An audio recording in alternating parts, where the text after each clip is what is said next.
Zviri Mudzimba.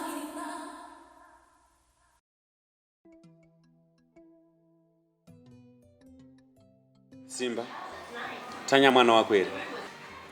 Tanya 8 years ago, ukandisimbisa iwe, ukandiudza kuti mwana hasi wako. Takasvika pakunetsana, tikasvika pakusataura. We lost contact because of nyaya iyoyo. Chichinja nhasi. I'm going to be honest. Ndiregerere way back now. But nandiri munhu kuti nandiri under confusion because Vanessa akandiassure akati CD is not my child, and that really broke my heart. And really, my heart was broken. And I got to a point where I got a confusion, and I didn't care anymore. Ndakasvika pakuzongoti siya sezvazviri kuti amene. Kuti yo nangoni musawirirani. It was because of Vanessa. Ona ene tadzokera patakatangira.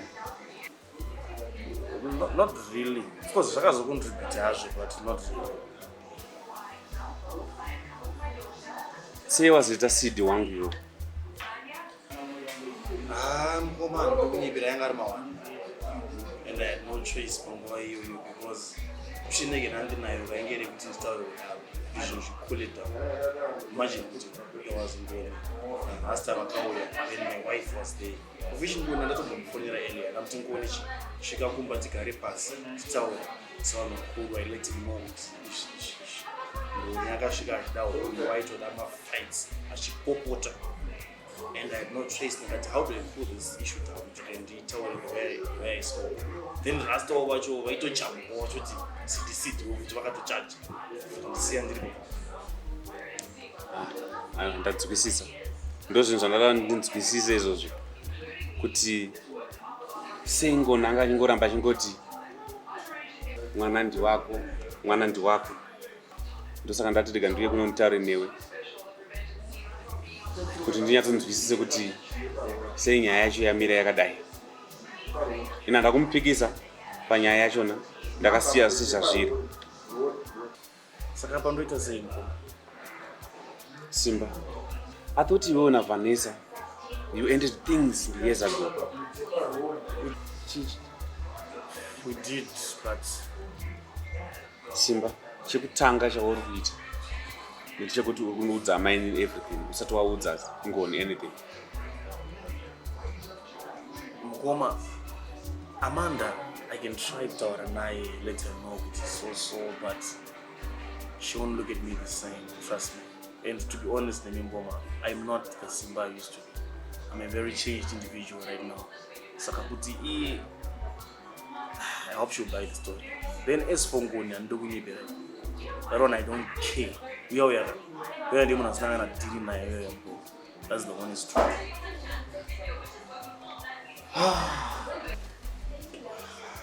Same time, it bothers me.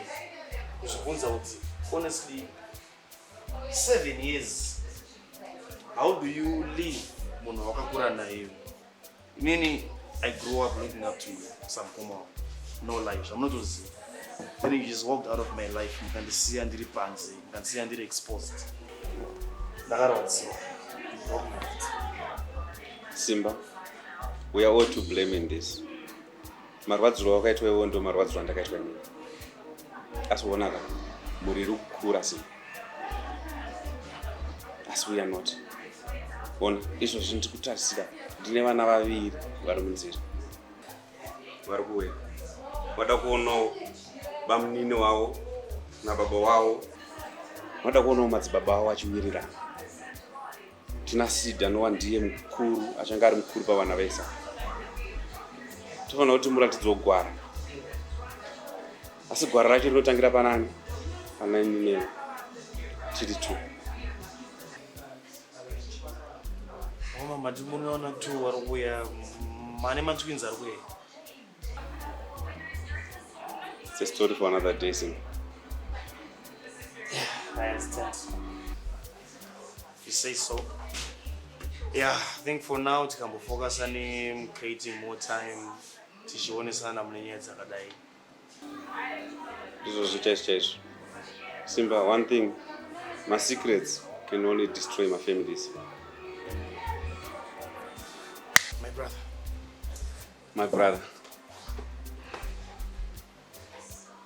Thanks. Thank you.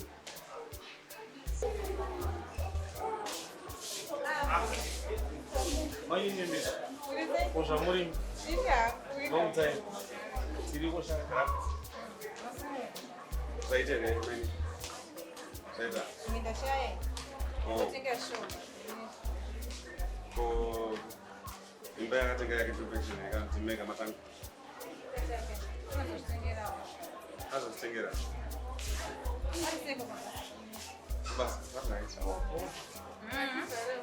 Inini ndakurekenize zvekudzokera mubasa. Ngatiende Simba. Thank you. Take care. You too. My name is Zviri.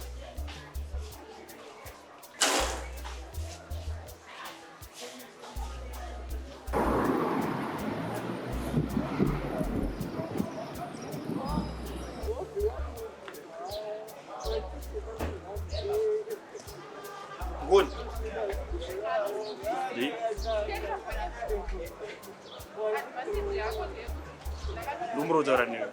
Sorry, Simba, I'm very busy. Good. Busy, I'm sorry, okay?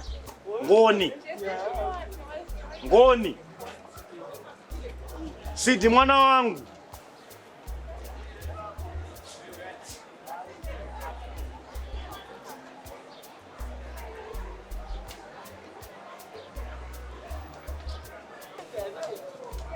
What did you? Sidi mwana wangu.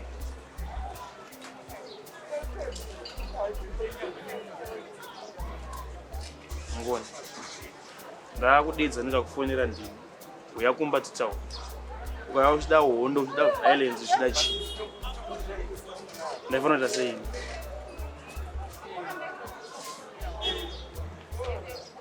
Zungura wakaita kumba kwangu rarirei. Ndakufonera mune zvakanaka. Come, let's speak. Ndakudza kuti mwana wangu patara pana pamanje.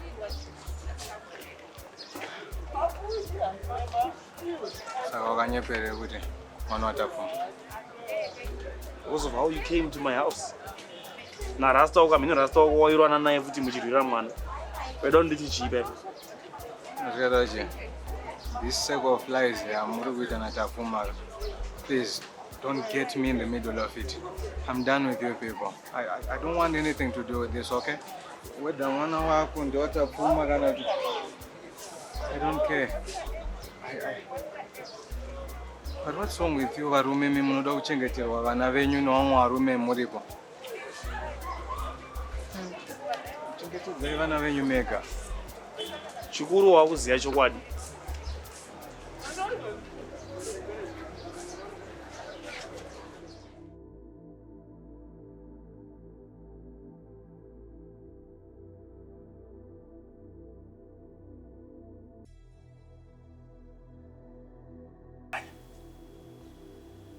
Baba Tanya. Gone. Iwe ngoni dzase wedu Jesu Kristu. Ndiani? It's me. Ini nani? It's me. Your conscience.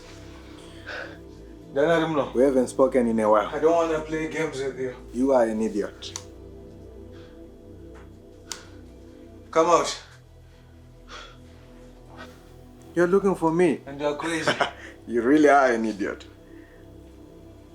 Says a person who is talking to himself and looking for his conscience under the table. Good day. I just want to talk. So, you screwed up and now you are screwed. You should have stopped them from leaving. Shut up. Shut up! Shut up, man! I did my best. I tried everything to make it work. What was I supposed to do? I did my best. Well, buddy, clearly your best wasn't good enough. But I gotta say, it was a pretty good plan. Those girls are beautiful. If it worked out for you, you would have been the luckiest, happiest man on earth.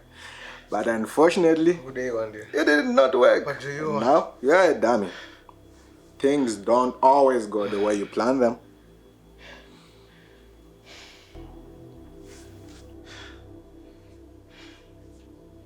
Uday, what do you want from me? You know what I want? I want you to see that you are a bad, bad, bad person. And I'm here to make your life miserable. Shut up. I said shut up! One thing for sure, you never ever sleep with your wife's sister. The circumstances are different. I didn't want to, I swear I didn't want to. I mean, why did you sleep with her? It's different. I just want to know. Ha, bullshit. I think you did it because you wanted to. Why are you in denial? Saka, you mean to say under hard and different circumstances, you can even sleep with your sister? Because I wanted to, alright? I wanted to sleep with Lily. I loved Lily and I loved my Tanya. I loved both of them. That's why I did what I had to do. No, because I wanted them both to myself. I'm selfish that way and I love women. I know I love women. Try to make it work. How? Lily was like your little sister, remember? I said, do you remember? So, why did you sleep with her? She was a no-go area. Otherwise, I could see it as I get one of my time.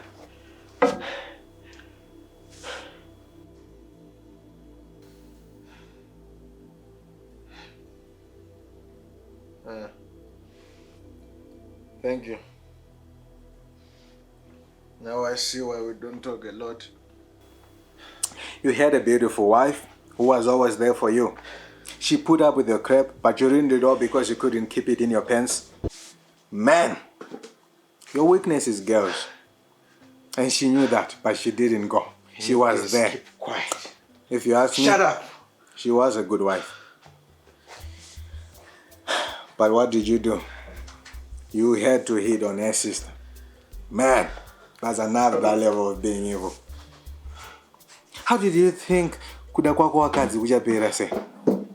After waitisa Lily Numbo, she even gave you a chance to uye kumba, muite start over.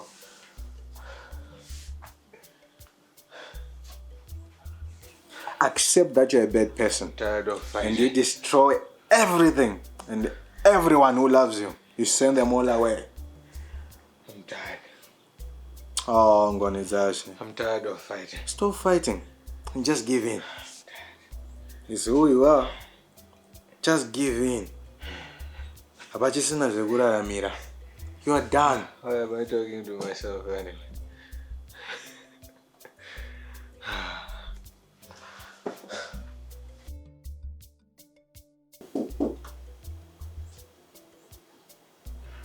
Gone.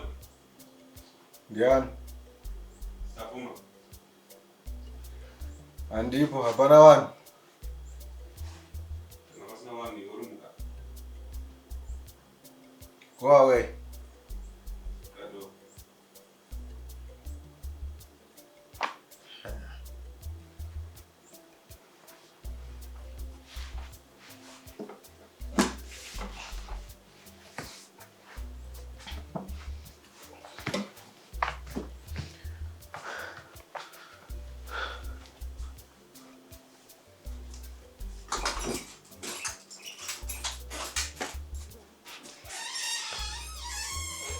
Go away, Davo. Sangnese, please go away. Can you just respect a man who's going through a divorce? Chiwo chikuitika muno. Muri kunhuhwa. What are you doing to your home? The people you love turn their house into a home. Pagayenda, it's just a house. Why are you doing this to yourself? Can't you see? I'm paying for my sins, for what I've done. I deserve it.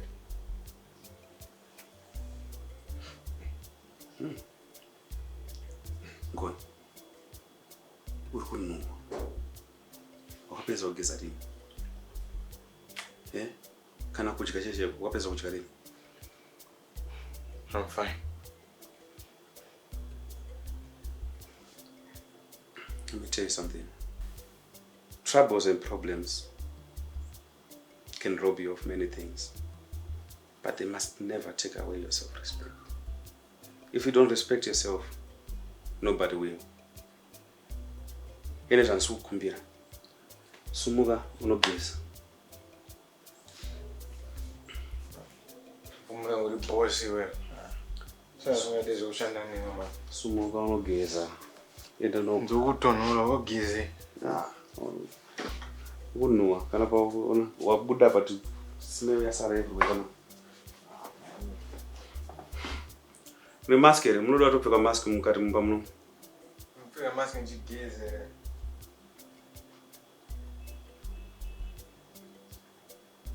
Maitenyo wataura sipo ni lumba. Paunogara pane goma inokwatura dombo mugomo.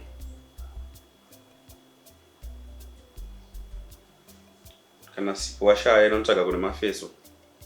Opwanya pwanya mashizha aya anoita kuti sipo.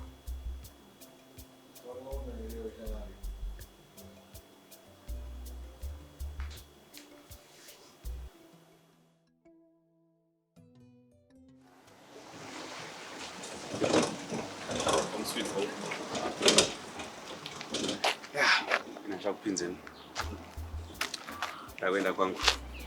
Thanks, buddy. I really needed it today. Thank you. It's okay. Yeah. That's why I'm here. I'll see you, right? All right. Come on.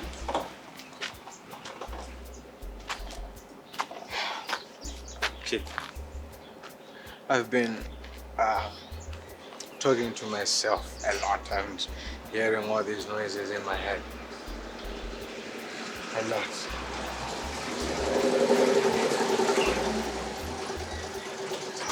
I don't know. I think I'm going nuts. Are you doing drugs? No, I'm clean. Okay. You should watch out. Ndomatangira anoita zvinhu zvakafanana na depression. You know, depression is kana mental illness chai. So take control of your life and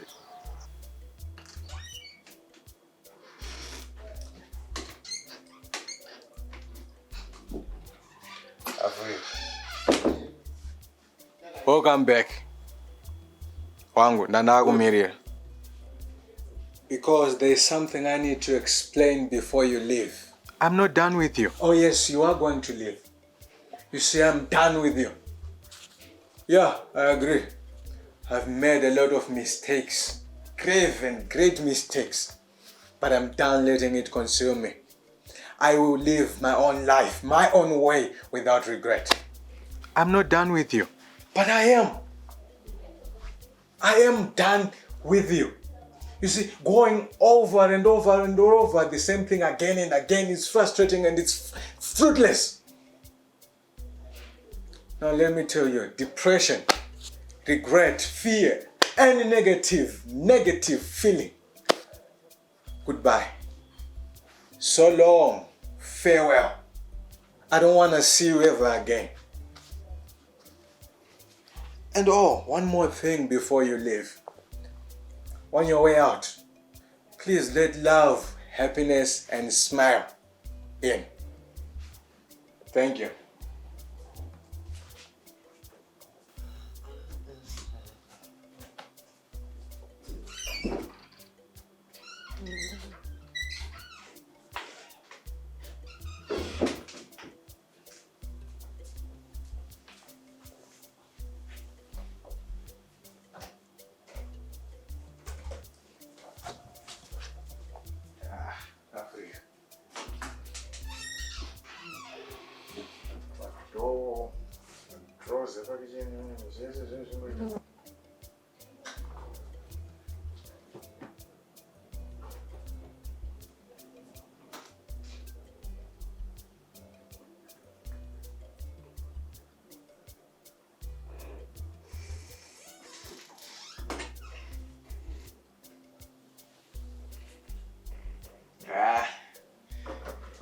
Cooking oil never disappoints. No salt never, but not the